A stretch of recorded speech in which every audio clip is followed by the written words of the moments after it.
နွေဦးတော်လှန်ရေးအင်အားစုများနဲ့အတူစစ်ရေးနဲ့နိုင်ငံရေးအောင်မြင်မှုများပုံမရရှိစေရေးအတွက် KIO ကစနစ်တကျစီမံဆောင်ရွက်နေပြီးစစ်တပ်ရေးသွေးခွဲမှုများကိုမခံကြရန်အတွက်ဗိုလ်ချုပ်ကြီးအင်ဘလာကတိုက်တွန်းလာခဲ့ပါတယ်။မြန်မာနိုင်ငံတွင်စစ်တပ်ကိုဆက်ကျဲတိုက်ခိုက်နေရမှာနွေဦးတော်လှန်ရေးအင်အားစုများနဲ့အတူစစ်ရေးနိုင်ငံရေးအောင်မြင်မှုများပုံမရရှိစေရေးအတွက်ကချင်လွန်မြောက်ရေးအဖွဲ့ KIO ကစနစ်တကျစီမံဆောင်ရွက်နေပြီးစစ်တပ်ရေးသွေးခွဲမှုများကိုမခံကြရန် KIO ကထာဗိုလ်မှူးကြီးအင်ဘလာကတိုက်တွန်းပြောဆိုခဲ့ပါတယ်။ယနေ့ကြာရောက်သည့်65နှစ်မြောက်ကချင်တော်လှန်ရေးနှင့်မိကွန်းတဝင်းလွှာမှာဗိုလ်ချုပ်ကြီးအင်ဘလာကအထက်ပါတိုင်းပြောဆိုလိုက်ပါတယ်။မြန်မာစစ်တပ်က2021ခုနှစ်ဖေဖော်ဝါရီလ1ရက်နေ့တွင်နိုင်ငံတော်အာဏာများကိုသိမ်းယူခဲ့သောကြောင့်လက်နက်ကင်ဖွဲ့စည်းများအားလုံးပေါ်ပေါက်လာခဲ့ပြီး NUG ဆိုရကလည်းထွက်ပေါ်လာခဲ့ကြောင်းလူတော်လှန်ရေးအင်အားစုများနဲ့အတူလက်နက်ကင်တော်လှန်ရေးအဖွဲ့များစုစည်းမိခဲ့ခြင်းကြောင့်ယခုအခါမှာစစ်မြေပြင်တွင်အောင်မြင်မှုများစွာရရှိနေပြီဖြစ်သောကြောင့် KIO ဗဟိုကော်မတီများနေဖြင့်စစ်ရေးနှင့်နိုင်ငံရေးရာအောင်မြင်မှုများရရှိစေရေးအတွက်အထူးပင်အာရုံစိုက်ကစနစ်တကျစီမံဆောင်ရွက်နေကြောင်း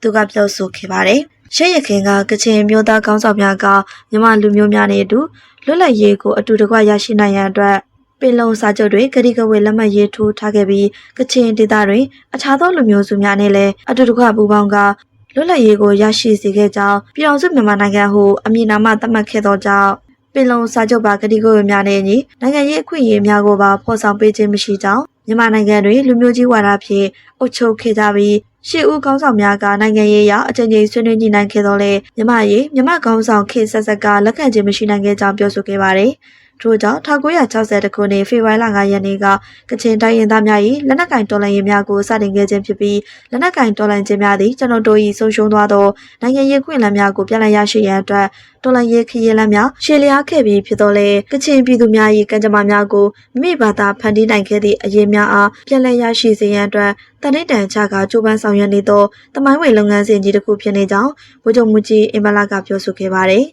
လက်ရှိချိန်တွင်နွေဦးတော်လှန်ရေးပေါ်ပေါက်လာခြင်းတွင်စူးစီးတော်လှန်မှုများလှုပ်ဆောင်နေပြီးအခြားတစ်ဖက်တွင်လည်းစစ်တပ်ကရွေးကောက်ပွဲကျင်းပနိုင်ရန်နှင့်လွှတ်တော်များပြန်လည်ဖွင့်လှစ်နိုင်ရန်အတွက်နှီးမျိုးစုံဖြင့်ကြိုးပမ်းဆောင်ရွက်နေကြောင်းစစ်ကောင်ဆောင်ကတိုင်းရင်းသားများ၏အမည်နာမများနှင့်ဒေသအမည်များကိုပြောင်းလဲပြည့်ရန်အတွက်လှုပ်ဆောင်နေကြောင်းရှင်းပြလာခဲ့ပါတယ်။ရှမ်းလူမျိုးများနဲ့ပတ်သက်ရေးလဲရှမ်းလူမျိုးများနဲ့ကချင်လူမျိုးများရှေ့ရခင်ကပင်အတူတကွရှင်တွဲနေထိုင်ကြသူများဖြစ်ပြီးစစ်ဆိုးရ၏တွေ့ခွဲမှုများကိုခံရကကျွန်တော်တို့၏လပသောတမိုင်းကြောင်းများကိုမဖျက်ဆီးကြရန်နှင့်မကန်သောသတင်းများကိုလည်းသတိထားကြရန်အတွက်တိုက်တွန်းလာခဲ့ပါတယ်။လက်ရှိချိန်တွင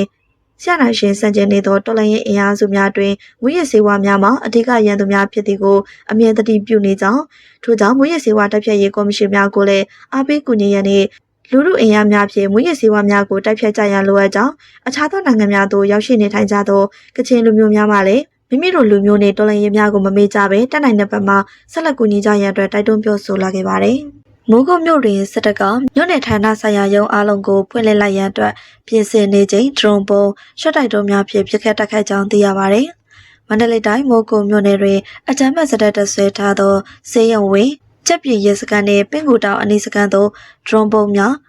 ရှော့တိုက်တုံးများကြောက်ရောက်ပောက်ကွဲခဲ့ကြောင်းဒေသခံပြည်သူများကရုံးခေတ်သမီရာဌာနသို့ပြောကြားလာခဲ့ပါတယ်။ဖေဖော်ဝါရီလ6ရက်နေ့နနက်ပိုင်းမှာစတင်ပြီးမိုးကုတ်မြို့နယ်တွင်အကြမ်းဖက်စစ်တပ်တပ်ဆွဲထားသောစေယုံဝင်းချက်ပြင်းရဲစခန်းနှင့်ပင်ကူတောင်အနီးနားကိုတော်လှန်ရေးတပ်ဖွဲ့များကဒရုန်းများရှော့တိုက်တုံးများပစ်ခတ်တိုက်ခိုက်ခဲ့ခြင်းဖြစ်ပြီးကျဲလောင်သောပောက်ကွဲသံများထွက်ပေါ်လာကြောင်းသိရပါတယ်။ထိုတိုက်ခိုက်မှုတွင်မှအကြမ်းဖက်စကောင်စီပတ်မှထိခိုက်မှုရှိသောလေအရေးအတွက်ကိုအတိမပြုနိုင်သေးကြောင်းပောက်ကွဲသံများစတိုက်ထွက်ပေါ်လာခြင်းကြောင့်ပြည်သူများစစ်တပ်တပ်ဆွဲထားသောနေရာများနှင့်တော်လှန်ခြင်းများမပြုလုပ်ကြရန်အတွက်တော်လှန်ရေးတပ်ဖွဲ့အင်အားစုများကအသိပေးပြောဆိုလာခဲ့ပါတယ်။အလားတူဖေဖော်ဝါရီလ4ရက်နေ့ကလည်းချက်ပြင်းရဲစခန်းနီးကျဲလောင်သောပောက်ကွဲသံ9ချက်ထွက်ပေါ်လာခဲ့ကြောင်းထို့ပြင်အကြမ်းဖက်စစ်တပ်သည်မိုးကုတ်မြို့နယ်ပေါ်တွင်ဌာနဆိုင်ရာရုံးများကိုဖေဖော်ဝါရီလ14ရက်နေ့ပြီးဖွင့်လှစ်နိုင်ရန်အတွက်ပြင်ဆင်နေကြောင်းသိရပါတယ်။